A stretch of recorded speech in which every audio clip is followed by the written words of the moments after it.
Mon associé me volait 40% de nos bénéfices. La découverte a presque ruiné ma vie. Il y a un an, j'ai lancé une petite entreprise de vente de vêtements en ligne avec mon ami Julien. Au début, tout semblait parfait.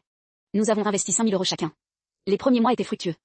Nous avons gagné 2 000 € de bénéfices chaque mois. Mais après quelques mois, j'ai remarqué des anomalies dans nos comptes. Julien disait que c'était juste un trou de caisse. J'ai commencé à vérifier ces chiffres. En faisant quelques calculs, je me suis rendu compte qu'il ne m'avait jamais montré les véritables bénéfices. À chaque fois, il me montrait des chiffres délibérément falsifiés. En réalité, il gardait 40% de plus que moi. Mon instinct de femme d'affaires m'a poussé à fouiller. J'ai engagé un comptable pour analyser nos livres. Le verdict est tombé, il avait détourné au moins 10 000 € depuis le début. Le choc a été terrible.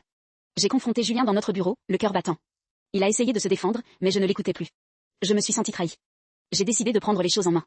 J'ai porté plainte contre lui. Ce que je n'avais pas prévu, c'est qu'il a tout nié et a tenté de me faire passer pour la coupable. J'ai dû dépenser tout ce que j'avais pour mes avocats. Pendant des mois, je n'ai pas su si je gagnerais cette affaire. J'ai finalement gagné, mais l'affaire a détruit notre amitié. Je vis maintenant avec un sentiment de perte. La victoire n'a apporté aucun réconfort.